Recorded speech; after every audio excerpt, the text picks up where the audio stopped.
Mapapagod, pero hindi susuko. Alam mo ba na may dalawang uri ng pagod na pwede mong madama? Una, yung pagod na itutulog mo lang at pagising mo, okay ka na. Pero may isang uri ng pagod na talagang kakaiba.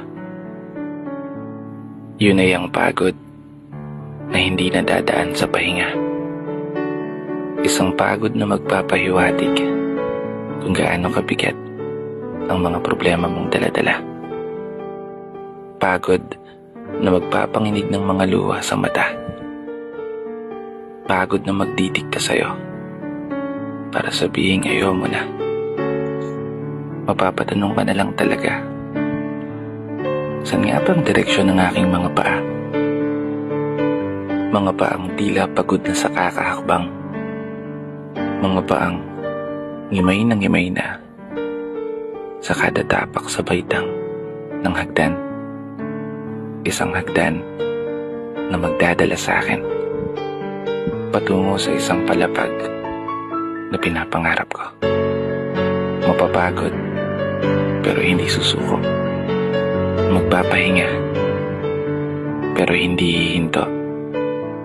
Para sa pamilya at para sa pangarap, palaging pipiliin na magpatuloy. Kasi alam mo, kung ang pagod ay kapalit ng magandang kinabukasan, wala kang dahilan para sukuan ng pagod. Wala kang dahilan para hindi ka bumangon.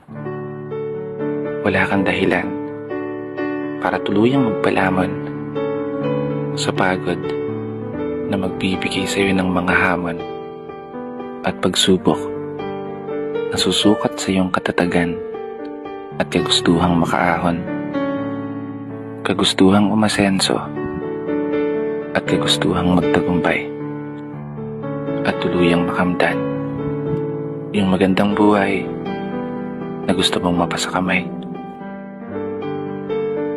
Kaya naman, tatagan mo ang mga paa mo at tibayan ng loob sa iyong paglalakbay at umasa kang kalakip ng bawat pagod ay may masaganang buhay na naghihintay.